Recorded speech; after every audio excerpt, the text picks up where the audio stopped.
पाकिस्तान में इस वक्त सबसे बड़ा माफिया है आईपीपीज, इंडिपेंडेंट पावर प्रोड्यूसर्स।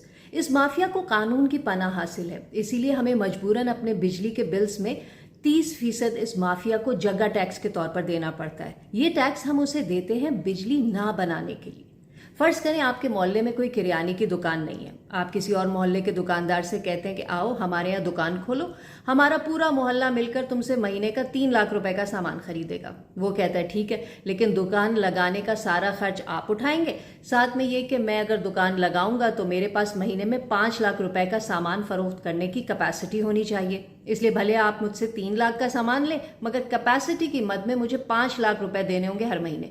और चूंकि मैं आपके मोहल्ले का नहीं हूं और बाहर का सामान भी रखूंगा, इसलिए मुझे पेमेंट डॉलर के रेट से करना होगी, प्लस मुझसे मुआहदा करें 20 साल का। अब बताएं, क्या आप उसकी बात मानेंगे? अक्ल कहती है कि ये घाटे का सौदा है, नहीं मानना चाहिए। लेकिन अगर मोहल्ले की कमेटी फिर भी ये सौदा कर ले और बार बार करती ही रहे तो क्या होगा? होगा वो जो हम 1994 से भुगतते आ रहे हैं। हालांकि होना ये चाहिए था कि अगर मजीद सामान की जरूरत है तो पहली वाली दुकान से लेना चाहिए, जो एक्स्ट्रा पैसे उसे कैपेसिटी की मद में दिए जा रहे हैं उसमें से। नई दुकान उस वक्त लगे जब पहली दुकान के पास गुंजाइश यानी कैपेसिटी खत्म हो जाए। लेकिन नहीं जी, अगर ऐसा होगा तो खाने वाले खाएंगे कहां से?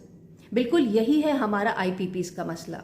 इस वक्त हमारे बिजली के बिलों का 30% से ज्यादा हिस्सा बिजली पैदा करने वाली प्राइवेट कंपनियों यानी आईपीपीज को दिया जाता है कैपेसिटी चार्जेस की मद में। आईपीपीज को 2 किस्म की अदायगियां की जाती हैं, एक उस बिजली की जो वो बनाकर हमें बेचते हैं और दूसरी उस बिजली की जो वो नहीं बनाते, मतलब कैपेसिटी चार्जेस की। तो किस्सा कुछ यूं है कि 1994 में जब मुल्क में बिजली का बहरान संगीन हुआ तो पीपल्स पार्टी की हुकूमत ने आईपीपी से ऐसे मुआहदे किए कि कुछ ही अरसे में उन कंपनियों को मुफ्त पैसों की लत लग गई। पीपल्स पार्टी के बाद मुशर्रफ हुकूमत, फिर मुस्लिम लीग नून की हुकूमत, सब ने अपने अपने दौर में कुल मिलाकर कोई 90 आईपीपी से मुआहदे किए और हर एक को डॉलर्स में कैपेसिटी चार्जेस दिए जा रहे हैं। जब साल साल से हम उस बिजली के पैसे दिए जा रहे हैं जो है ही नहीं लेकिन ज़रूरत पड़ने पर तैयार की जा सकती है, तो माजी की हुकूमतों ने सनतों को फरोग क्यों नहीं दिया? इससे एक्सपोर्ट्स बढ़ती और फॉरेन एक्सचेंज भी।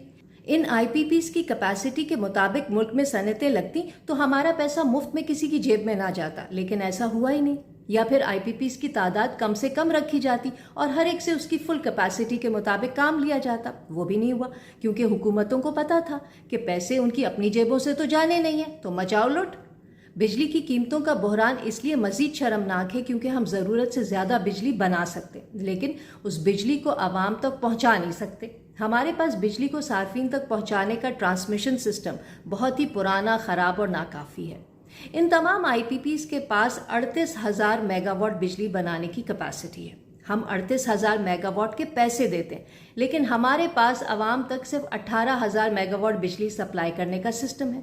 तो जब सिस्टम ही नहीं है तो धड़ाधड़ आईपीपीज से मुआहदे क्यों किए गए? इन आईपीपीज का कहना है कि दुनिया भर में कैपेसिटी चार्जेस लिए जाते हैं। ओ भाई, दुनिया भर में तो ईमानदारी से भी काम होता है, तो वो भी करो।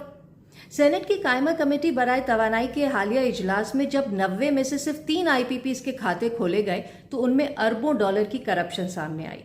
2019 में भी सेनेट कायमा कमेटी रिपोर्ट में कहा गया था कि आईपीपी से न सिर्फ करप्शन और फ्यूल चोरी का पैसा निकलवाया जाए बल्कि उनके असासे भी जब्त किए जाएं।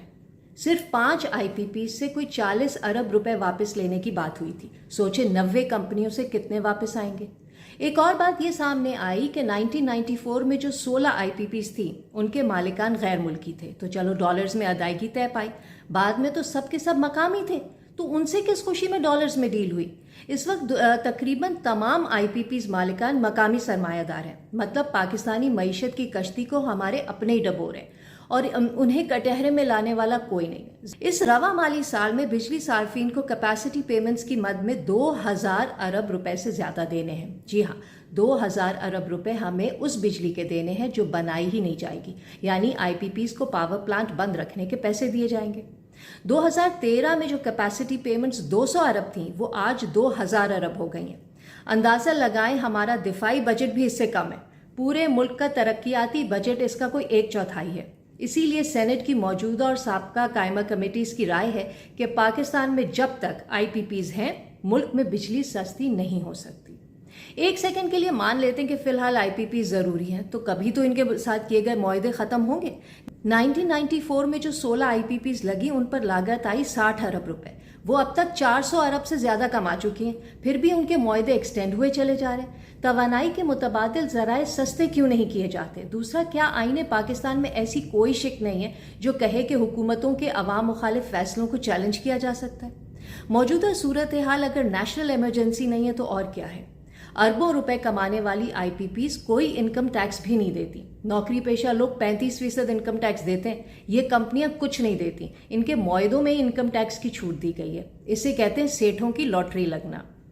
1994 میں ڈالر 30 روپے کا تھا، وہ آج 330 روپے کا ہو گیا ہے۔ ایک ٹی وی ٹاک شو میں ماہر معیشت مزمل اسلم بتا رہے تھے کہ پی ٹی آئی کی حکومت نے 27 آئی پی پی سے معاملات ریوائز کیے اور ڈالر ادائیگی کو 148 روپے پر فکس کر دیا۔ اگر ایسا نہ کیا ہوتا تو آج ڈالر جہاں ہے ہم تو مارے جاتے۔ کیپیسٹی چارجز آج 30% کے بجائے 60 یا 70% ہوتے۔ اس مسئلے کے کئی حل ہیں، ماہرین معیشت اچھی سے اچھی تجویز دے رہے ہیں، لیکن پتہ نہیں انہیں کوئی سن بھی رہا ہے یا نہیں۔ ایک ماہر معیشت ہے عمر خان، ان کی رائے ہے کہ بجلی پر ٹیکس کم کر دیں تو بجلی کی ڈیمانڈ بڑھے گی، اس طرح کیپیسٹی چارجز کم ہو جائیں گے۔ ٹیکس بڑھانے سے بجلی کا استعمال کم ہو جاتا ہے، جس سے حالات مزید خراب ہوتے ہیں۔ دراصل بیشتر عوام کو بجلی کے معاملات سمجھ ہی نہیں آتے۔ ماضی کی تمام حکومت نے اسی لا علمی کا فائدہ اٹھاتے ہوئے عوام کو وہ چونا لگایا ہے کہ آج تمام لوگ سڑکوں پر نکلے احتجاج کر رہے ہیں۔ ہمارے بجلی کے بلوں میں جو 30-40% ٹیکسز ہیں وہ بجلی چوری، ٹیکس استثناء، ٹیکس رعایت کی وجہ سے ہیں۔ یہ چوری ہے، لیکن جو کام آئی پی پیز کر رہے ہیں وہ ہماری جیبوں، ہمارے مستقبل اور ریاست پاکستان پر دن دہاڑے ڈاکہ ہے۔ ایسے ہی ظالمانہ معاہدوں کو جواز بنا کر ایسٹ انڈیا کمپنی نے برصغیر پر قبضہ کیا تھا۔